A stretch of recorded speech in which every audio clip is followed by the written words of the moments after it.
नमस्कार दोस्तों, स्वागत है आपका सीपी स्मार्ट क्लासेस में। दोस्तों, आज के इस वीडियो में हम बात करेंगे रोजगार समाचार की। तो प्रमुख समाचार पत्रों पर जो खबरें छाई होती हैं उनके बारे में यहाँ पे चर्चा की जाती है।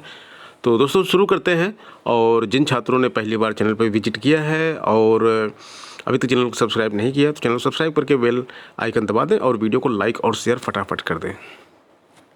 सबसे पहली न्यूज़ है कि ट्विटर जो है एक हथियार बन चुका है रोजगार मांगने के लिए। और जैसा कि कोरोना काल चल रहा है इसमें और धरना प्रदर्शन छात्र कर नहीं सकते, तो इस समय ट्विटर पे ही अपने जो हैशटैग उनका होता है, जो उनकी डिमांड होती है, उसको वो ट्वीट करवाते हैं।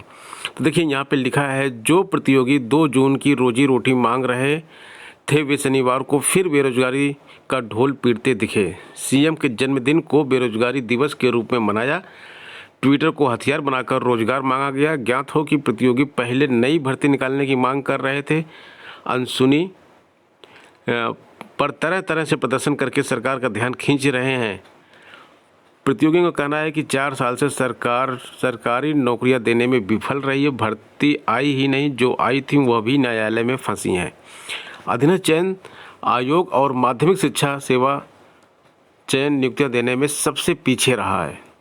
यहाँ पे यूपी पीएससी की बात नहीं की जा रही, क्योंकि यूपी पीएससी से वैकेंसी आती रही हैं और वहाँ पे नियुक्तियाँ भी होती रही हैं, परीक्षाएं भी समय पर होती रही हैं। यूपी SSS की बात की जा रही है और माध्यमिक शिक्षा सेवा चयन बोर्ड की बात की जा रही है। लेखपाल की भर्ती नहीं आई और काफ़ी साल से छात्र इंतज़ार कर रहे हैं। एक बार बीच में आई भी थी, तो राजस्व लेखपाल, उसकी चकबंदी लेखपाल की, जिसको वापस ले लिया गया था। तो यहाँ पे छात्रों ने क्या किया, पहले प्रयागराज में प्रतियोगी छात्रों ने मुंडन कराकर विरोध दर्ज कराया था। शनिवार को भी ट्विटर पे बेरोजगारी दिवस ट्रेंड करता रहा।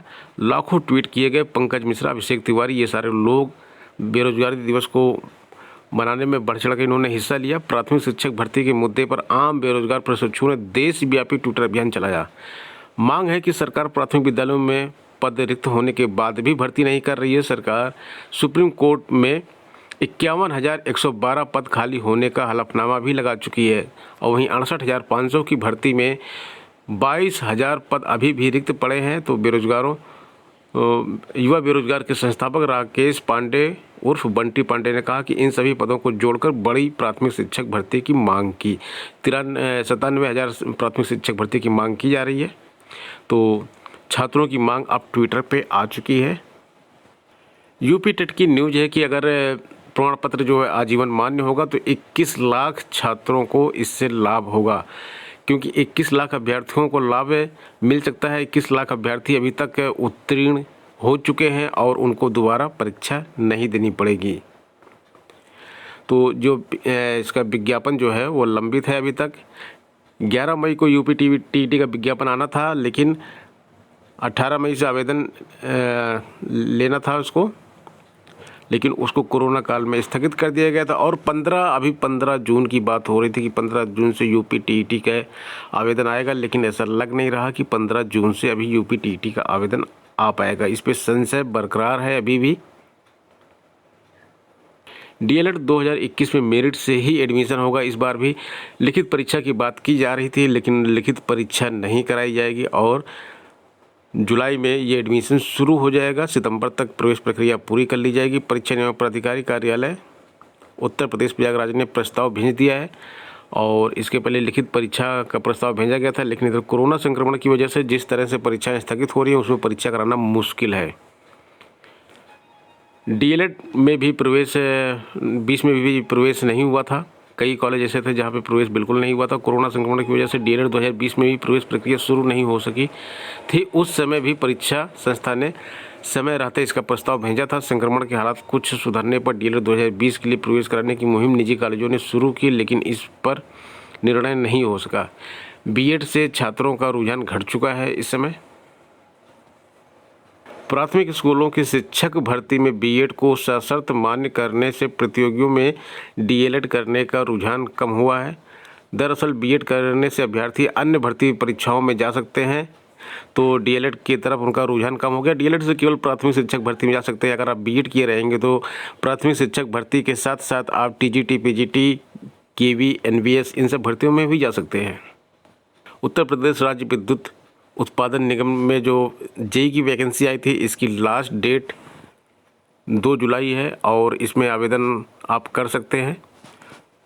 18 से 40 साल की इसमें आपकी एज होनी चाहिए। मैकेनिकल, इलेक्ट्रिकल, कंप्यूटर में आपके पास डिप्लोमा होना चाहिए। वेतन आपको 44,900 शुरुआत में ही मिलेगा और जो एप्लीकेशन फ़ीस है वो आपको 1,000 लगेगी, 700 लगेगी और 10 रुपये लगेगी। ये अलग अलग कैटेगरीज़ के लिए अलग अलग है। तो आप ये वेबसाइट नीचे दी गई है, इस पर विजिट करके अपनी क्वालिफ़िकेशन के हिसाब से चेक कर सकते हैं कि किस वैकेंसी में आप अप्लाई कर सकते हैं। एपीएस भर्ती की बात कर लेते हैं। देखिए यहाँ 250 पद रिक्त पड़े हुए हैं। इसको जल्द भर्ती करने के नाम पे अभी तक कोई कार्रवाई नहीं की गई है, लेकिन छात्र लगातार मांग कर रहे हैं कि इसको जल्द से जल्द भरा जाए। इस संबंध में राज्य लोक सेवा आयोग के अध्यक्ष को भी पत्र लिखा गया है और लिखा हुआ है यहाँ पे कि सचिवालय अपर निजी सचिव संघ ने अपर निजी सचिवालय पद के 250 पदों को भरने के लिए जल्द से जल्द विज्ञापन प्रकाशित कराने का आग्रह किया। उन्होंने इस संबंध में राज्य लोक सेवा आयोग को पत्र लिखा है।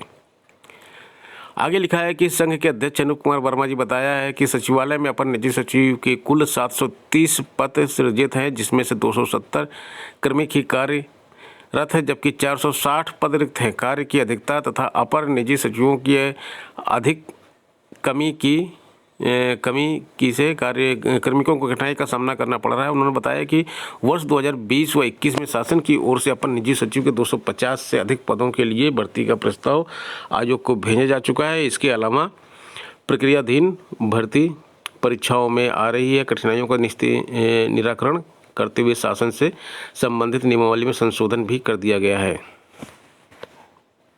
आपकी पीईटी की जो परीक्षा है UPSSC से, वो सितंबर में हो सकती है। यहाँ पे साफ साफ लिखा हुआ है, आप देख सकते हैं। और इसमें यह भी लिखा है कि आवेदन के बाद 45 दिन के परीक्षा की तैयारी के लिए मिनिमम 45 दिन चाहिए। 45 दिन में आप इस परीक्षा की तैयारी कर सकते हैं। तो 45 दिन बहुत ज़्यादा नहीं होते हैं, लेकिन अगर आप इस परीक्षा को पास करना चाहते हैं तो 45 दिन बहुत भी है आपके लिए, अगर आप ठीक से पढ़ाई करेंगे तो। दोस्तों, हमारा एक CP स्मार्ट क्लासेस का मोबाइल एप्लीकेशन है जो कि आपको गूगल प्ले स्टोर पे मिल जाएगा और उस मोबाइल एप्लीकेशन को आप डाउनलोड कर लीजिए। पेट की तैयारी वहाँ पे करवाई जा रही है और अभी एक हमने क्विज शुरू की है जीके जीएस और करंट अफेयर्स की। तो ये इस क्विज में डेली आपको 10 प्रश्न मिलते हैं और इस क्विज को सॉल्व करके आप अपनी जो है तैयारी कर सकते हैं। और ये क्विज हम पिछले 6-7 महीने से चला रहे हैं। तो आपको बहुत सारी टेस्ट सीरीज वहाँ पे मिलेंगी, प्रैक्टिस पेपर मिलेंगे, जिसको आप फ्री ऑफ कॉस्ट कर सकते हैं।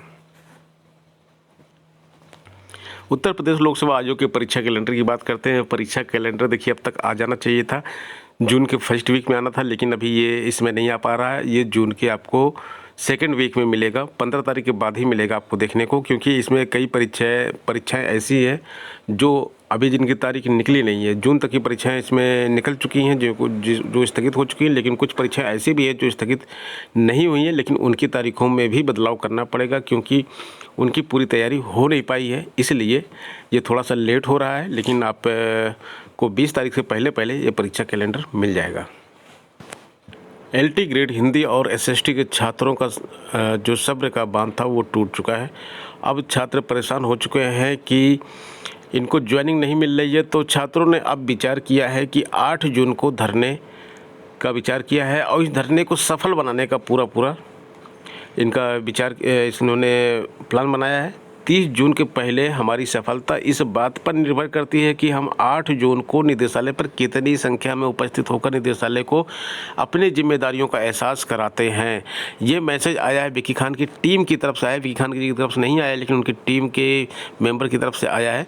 और यहाँ पर लिखा है, आप सभी भाइयों बहनों से अपील है कि न केवल इलाहाबाद में उपस्थित भाई बहन वरन उत्तर प्रदेश के सभी जिलों में हिंदी और सामाजिक विज्ञान के छात्र उपस्थित हों। तो सभी जिले के छात्रों को यहाँ बुलाया गया है और ये कहा गया है कि हम लोग अंजना गोयल और शासन प्रशासन की किसी भी चालबाजी को सफल नहीं होने देंगे। हमारा एकमात्र लक्ष्य है कि हिंदी और सामाजिक विज्ञान के सभी भाई बहनों को 30 जून से पहले ज्वाइनिंग लेनी है। इसके लिए जो कुछ भी करना पड़ेगा वो हम करेंगे। अगर हम 50 धरना देकर आयोग के हलक से रिजल्ट ला सकते हैं तो यहाँ ज्वाइनिंग भी ले सकते हैं, इसको कौन रोक सकता है। बात सही है कि अगर 50 धरना प्रदर्शन आप उत्तर प्रदेश लोक सेवा आयोग पे कर सकते हैं, जो जबकि आपका रिजल्ट फंसा था, तो अब तो रिजल्ट आपका निकल चुका है, डॉक्यूमेंट आपके वेरीफाई हो चुके हैं और आपको केवल और केवल कॉलेज अलॉटमेंट होना है, उसके बाद ज्वाइनिंग लेनी जाके। तो अब आप काफ़ी एडवांस स्टेज में हैं, तो यहाँ पर बहुत ज़्यादा प्रेशर बनाने की ज़रूरत नहीं है। लेकिन यह है कि अगर शासन प्रशासन नहीं मान रहा है तो थोड़ा प्रेशर तो बनाना ही पड़ेगा उनके ऊपर।